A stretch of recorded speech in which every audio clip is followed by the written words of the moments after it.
los servicios espaciales de la Unión Internacional de Telecomunicaciones. También coordina el proyecto de Space Explorer de la UIT para mejorar el acceso a los datos de los servidores espaciales. Presta asistencia y apoyo a los miembros de la UIT y participa activamente en seminarios y conferencias mundiales de radiocomunicaciones. Es coordinadora de la VR para la iniciativa Network of Women for WRC23 y se incorporó a la UIT en 1999 para trabajar en el examen reglamentario y técnico de las solicitudes de redes satelitales. Hoy, Veronique nos presenta aspectos reglamentarios de las actividades en el espacio intraterrestre en relación con los reglamentos de la UIT. Veronique, muchas gracias. Dejo el micrófono para ti. Thank you. Good morning, everybody. And thank you for the introduction and giving me the floor to speak about the regulatory aspects of outer space activities in connection with ITU regulations. We start today by looking at the importance of the regulations of the radio spectrum and the associated orbits. Before introducing the ITU and the role of the radio regulations, then I will present you the main steps to submit satellite network filing to ITU before ending with the trends and challenges of these regulations. So why do we need regulations for the radio frequency spectrum and the orbits? When they have a project in space, entrepreneurs think they will have no limits. However, satellites must communicate with the Earth and use the radio spectrum from an orbital position. This is two limited natural resources. They must be shared efficiently among all the needs of various radio services. So from broadcasting to the broadband internet to radio astronomy or Earth observation. As frequencies and orbits are used globally on the planet, beam directions can affect the operation of other antennas and create multiple risks of interference during operations of services. That is a law of physics. So while we know that in space, it is better to anticipate the risks. So now let us look at three specificities of activities in space today to understand how the radio regulations answer the question to ensure operation free from signal interference. First, space has a global impact. A treaty ratified by governments brings international recognition and stability. Secondly, space is not really big enough for all activities forever. There is a need to maximize the possibility of use. So a solution, the radio regulation proposes a process for allocating and coordinating the two natural resources, so the spectrum and associated orbits. It is interesting to note that these two natural resources have particularity, unlike water or air. When they are not being used, they are not degraded by the previous use, so they can be reused infinitely. And finally, space is risky for investment. It is reassuring to have before operations the possibility to resolving the risk of signal interference and getting international recognition through the ITU frequency registration. Thus, the radio regulations provide a solution for operating a signal free from interference. And indeed, space is large enough for all operations only through effective cooperation and elaborate international regulations. So how do the ITU and the radio regulations work? So what about ITU? So the International Telecommunication Union is the United Nations specialized agency for ICTs. With the ITU, the radio communication sector, called ITUR, is responsible for the allocation of frequency bands to radio services and for the proper functioning of procedures, plans, and operational measures. All this while respecting the principles for spectrum and orbits utilization. So the ITUR brings together delegates from member states, private sectors, and academia. And the ITU instruments are its constitution, convention, and the International Evolutive Treaty, the radio regulations, together with its rules of procedures and recommendations issued by the ITUR. At the headquarters in Geneva, here in Switzerland, so the staff of Radio Communication Bureau provides the secretariats for the ITUR sector and the radio regulations.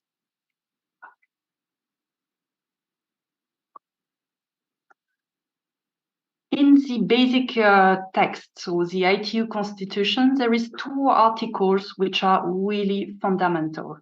It's the Article 1, which states that ITU shall effect allocation of bands and the radio frequency spectrum, the allotment of radio frequencies and the registration of radio frequency assignments, and for space services of any associated orbital positions in the GSO and any associated characteristic of satellites in other orbits. All that in order to avoid harmful interference between radio stations and of different countries. And there's also the Article 44, which is interesting. It states that member states should endeavor to limit the number of frequencies and the spectrum used to the minimum essential to provide in a satisfactory manner the necessary service. And that limited natural resources must be used rationally, efficiently, and economically so that countries may have equitable access to those orbits and frequencies. These fundamentals lay the foundations for a sustainable approach of space at ITU. Now, formally, the radio regulations is 4 red books, edited in the 6 official UN languages, so French, English, Spanish, Arabic, Russian, and Chinese. The spectrum is regulated from 8.3 kilohertz to 3,000 gigahertz, which cover all the radio spectrum. It covers also services, terrestrial services, but also maritime services, space radio services, and radio astronomy. For the space services, the associated orbits used can be the well-known geostationary, but also the non-geostationary, including LEO, MEO, HEO, and other celestial bodies like the Moon, Mars, or deep space missions. So we know now that the non-GSO orbiting the Earth has become increasingly populated since 2015. Now that today's version of the radio regulation is a result of amendment of 40 treaty conferences since 1906. It's an evolutive treaty. It is an intergovernmental treaty. Decisions are made only by consensus, which is extremely important because that means there's no votes. And without votes, it is giving the treaty a higher level of application. It defines the rights and obligations of member states with a balance in between the two. And it is a combination of technical and regulatory mechanisms to coordinate satellite network projects before the launch in space. So recording satellite networks in the Master International Frequency Register provides international recognitions of operation free of signal interference, which is the final goal. As we've seen, the goal of the radio regulations is to ensure efficient and equitable sharing of spectrum and orbits. However, the space environment is constantly evolving with new technologies to be combined with existing ones. So the mechanism for decision-making is the World Radio Communication Conferences, which has a conclusion of technical preparation by the ITUR study groups during the 4 years between 2 conferences, the cycle of work. This period of time is long enough to ensure full compatibility and short enough to allow for new activities in space. The mechanism is also inclusive. All stakeholders can participate together in the study of the agenda items. So member states and members of private sector and academia are studying the agenda item and the modification amendment to the radio regulations. So consequently, the result is a stable amendment to the radio regulations, decided by consensus by the ITU member states. And the ITU member state has 193.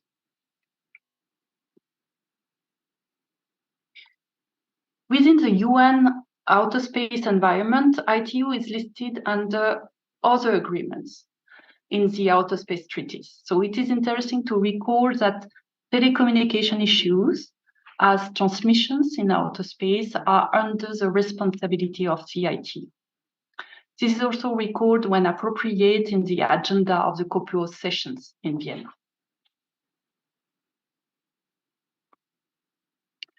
So we saw the need of a regulation and how to create it. Now, how is it applied through the procedures to file a satellite network at ITU? We'll see the main steps of this process, starting with the national regulator. The national regulatory authorities, called administrations, submit to the ITU the satellite networks filings. Then the staff of the ITU Radio Communication Bureau process the filings in accordance with radio regulations, doing compatibility analysis of the beam's characteristic with existing systems. So the national administration are also issuing licenses to use the spectrums on their territories. So the licenses are not issued at international level by ITU.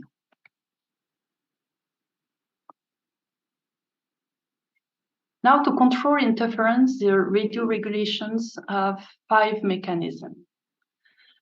The first mechanism is frequency allocation, which allows the separation of different services. There are currently 40 different services. And secondly, the power limits, which protect terrestrial and space services by calculating PFD, ARP, and EPFD. So it's a signal transmissions. The third one is the coordination. It is when operations are in the same portion of the spectrum and the previous limits are respected, the PFD limits. The coordination mechanism between operators eliminates any risk of interference. So once the first 3 mechanisms are completed, the fourth mechanism is the registration in the Master International Frequency Register, which provides international recognition of right to use the submitted spectrum and orbit for the satellite network in question. Then the international monitoring system is the last mechanism to ensure control of interference once the satellite is in operation. So now let's look at the steps of what we call filing at ITU. To prepare a submission to the ITU, the first step is to identify the service area on Earth and its corresponding ITU region or regions, as well as the radio service and the optimal frequency band to be used. With these 3 information and the type of network, GSO or non-GSO network, you can refer to the table of frequency allocations to identify the provisions and processes to follow in the radio regulations. So here on this slide, you can see the paper version of the table, and the ITU developed a tool to navigate automatically from provision to another one electronically.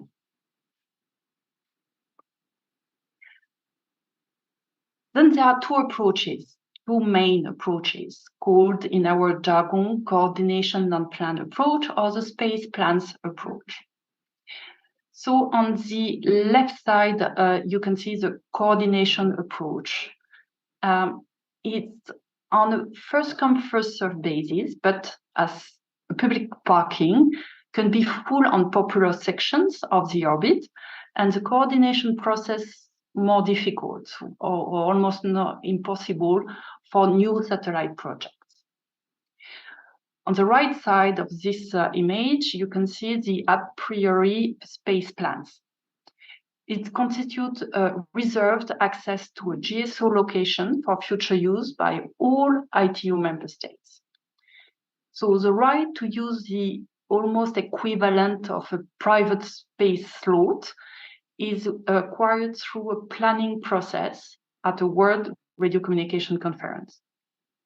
This plan approach gives priority to equitable access to space only in part of the BSS and FSS bands. It is similar to a semi-private parking. It does not optimize the use of the GSO when member states do not use their reserved slots, so they remain empty.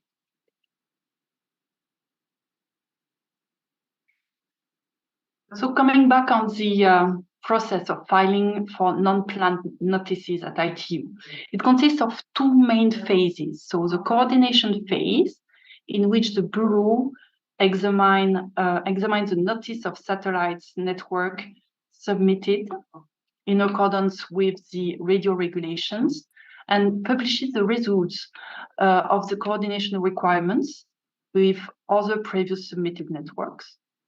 Then, after the phase of negotiation and adjustment of the parameters of the satellite project to eliminate the risk of interference, it is a notification phase.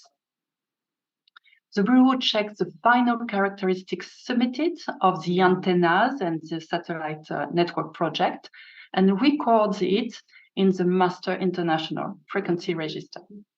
So this process must be completed within a maximum of 7 years to avoid unnecessary protection of projects not brought into use.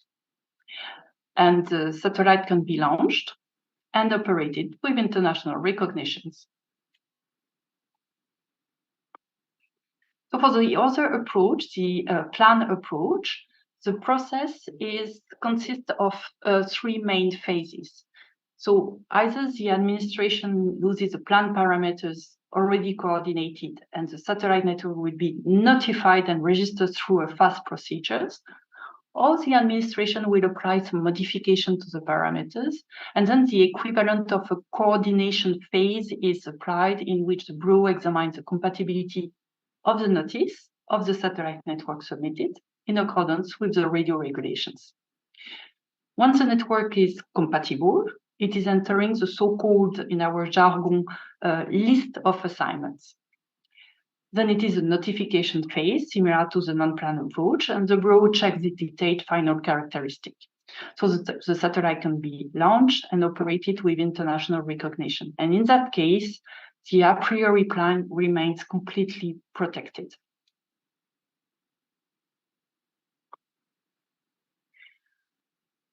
Chile is in ITU Region 2. So the broadcasting satellite service plan for GSO is in bands 12 to 17 gigahertz, and the fixed satellite service plan for GSO is in the band 6.4 gigahertz and 13.10, 10.11 gigahertz. The provisions are available in the appendices 30, 30A, and 30B of the Book 2 of the radio regulation for application.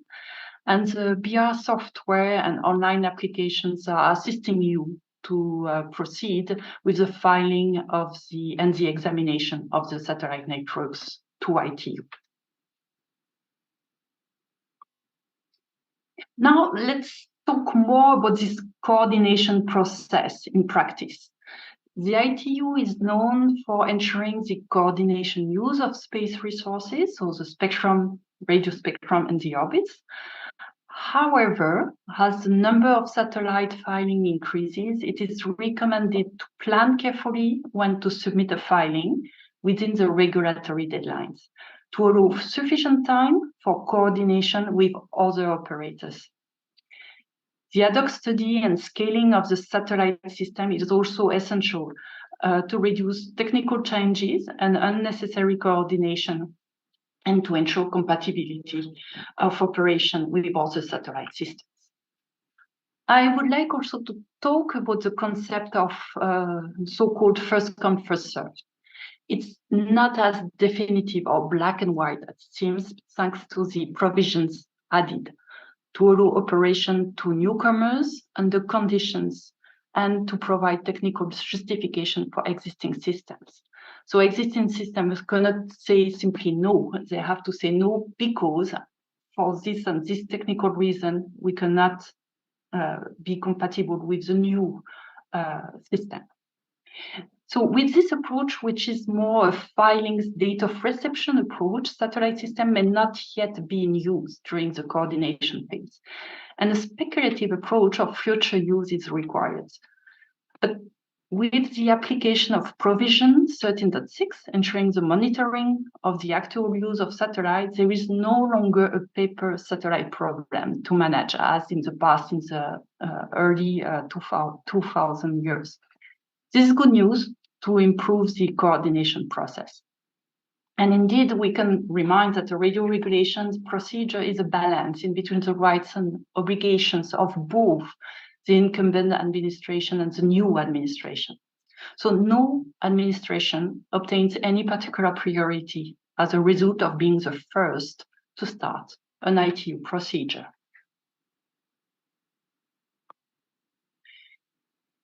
We have seen how to anticipate the risk of interference before the satellite is in operation. So now what happens if interference occurs during satellite operation? The regulation has provided for the provisions of Article 15 on interference infringement of the Constitution or radio regulations. So it states simply that all stations are forbidden to carry out unnecessary transmissions or the transmission of superfluous signals, or the transmission of false or misleading signals in the transmission of signal without identification. So the station which is causing harmful interference should immediately eliminate this harmful interference. And this assumes a legal link between the transmitted station and the administration under the jurisdiction of which it is placed. That's where we come to the purpose of the national license, which is in Article 18 of the radio regulations.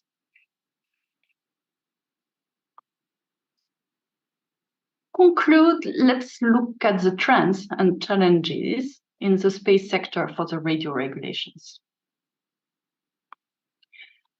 During past years, the private investors and new technologies are allowing new needs and usage of spectrum and orbits.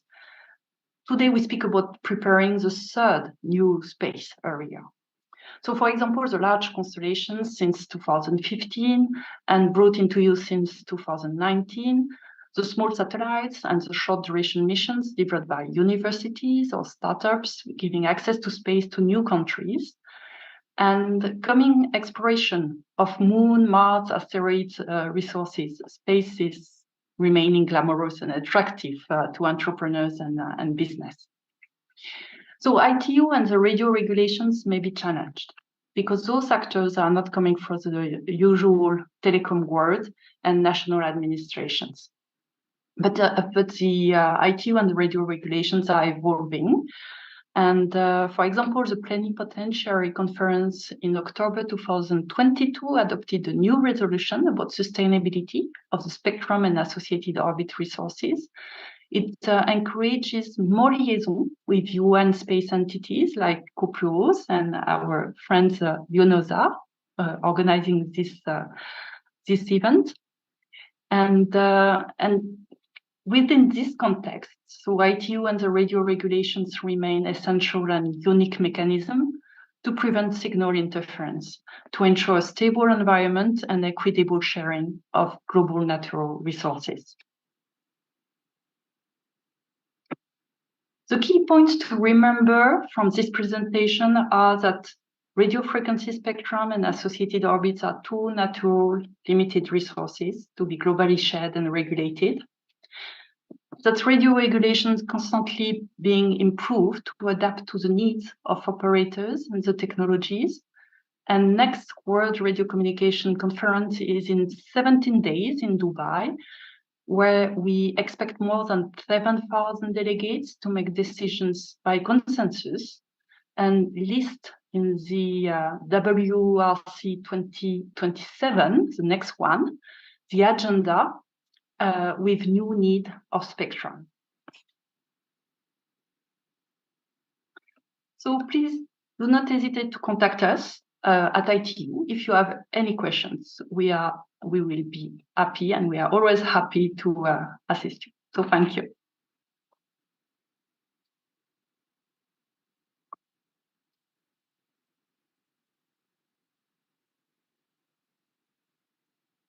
Muchas gracias, Veronique, por tu presentación. Si existe alguna pregunta, dejo el micrófono abierto.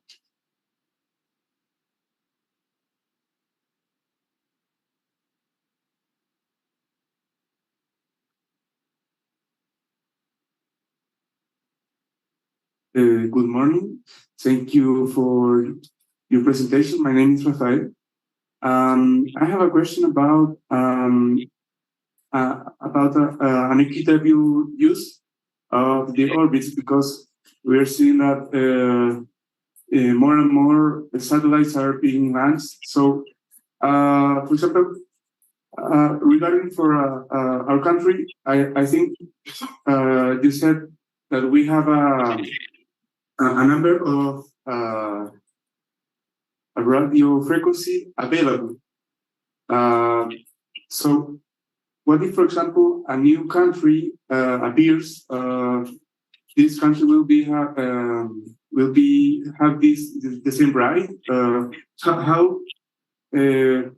How the ITU regulates, for example, the quantity or the amount of each space. The space, for each country. That's the question. Thank you.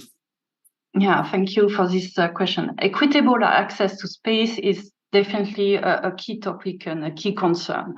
That's why it's one of the pillars of the radio regulations. And during all discussions, it's remained at the core of the concern of the delegates. For GSO access, in BSS and FSS, we've got the plans, the space plans for since 2000. The latest replanning was in 2000 and in 2007 for the FSS. And that's really completely protecting the allocation to each of the member states. Now, for the low Earth orbit, so the constellation or the satellites orbiting the Earth, there's no planning approach. But however, there's this coordination approach. There's always a way to submit to ITU, identifying the need of coordination and processing through the coordination. It's not that easy, but it's never impossible. There's always possibility to find a way at operational level to find a way to cooperate within the orbit and the location. Not easy, I agree, but not impossible neither. Now, I haven't heard about any planning approach, which is not the most efficient way of using the spectrum. And last point I wanted to share is that we at ITU we speak about spectrum and signal compatibility and interference. We're not up to today. Maybe next month I will, or in December at the end of the conference, the agenda item will say differently. But the number of objects, satellite objects on an orbit is not considered. As long as there's compatibility of signal without interference, there's compatibility of location of objects on low Earth orbits. That's why I hope I'm answering your questions.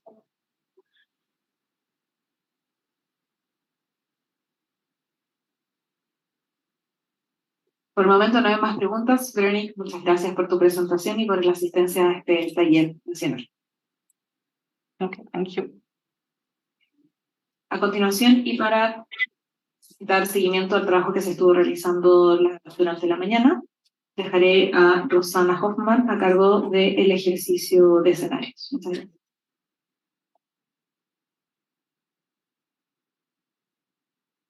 So back to me. Thank you so much. I hope that the presentations you heard today were also of value to you. As you saw from the program, we started delving into the fundamentals of space law, delving into national space laws and regulatory aspects pertaining to national space law, continued with policy topics, but then also thought it paramount to share with you some areas of ITU regulation as we did today. And I believe a topic that might be of interest to Chile specifically in the near future, aspects of establishing a space agency, and not least also establishing a spaceport. So I hope that this combination of topics that we worked very hard with both the Ministry of Foreign Affairs and the Air Force, and I'm looking at Ednan, who was really paramount in this regard to put together this program was of use to you. But these are no concluding remarks. It's more of a summary. Why? Because we're coming to the end of the experts sharing their expertise. It's now really up to you to finish the work on the discussion points. So you now have 1.5 hours before lunch. Hopefully lunch motivates you. The prospect of lunch motivates you, and you can now delve into discussion point 2, finish it. I would propose not to use more than 30 minutes to finish it, and then continue and finish discussion point 3. Because after lunch, you will see on the program, you only have 30 minutes to finish your presentation, and then you will present. So if you have any questions, please do feel free. We will let you work again, because I know often we come around, we try to help, but we are told, no, we need to work. So we will let you work. We are here, and in 10, 20 minutes, we go around and we see how you're doing. Okay, thank you so much.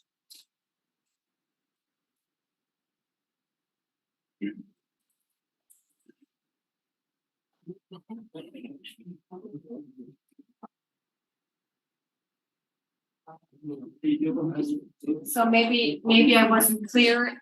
Group 1, 2, 3, 4, 5, I believe we also have. Please go together in your groups. And one more thing I would like to say, sorry about this, I forgot, because this question was asked a few times. You need to read all of the scenarios. You hear it or no? No translation? Do we have translation? Yes or no? Is what I'm being said translated? Yes? Okay, so I'll repeat. It is important for your for the work that you do now to read all 3 scenarios to be able to answer the questions. Discussion point 2 does not mean only scenario 2. Yes, I know it's confusing. In the future, we should probably change the approach. I apologize for this, but read all the scenario and try to answer the questions. Yes? Okay, thank you so much.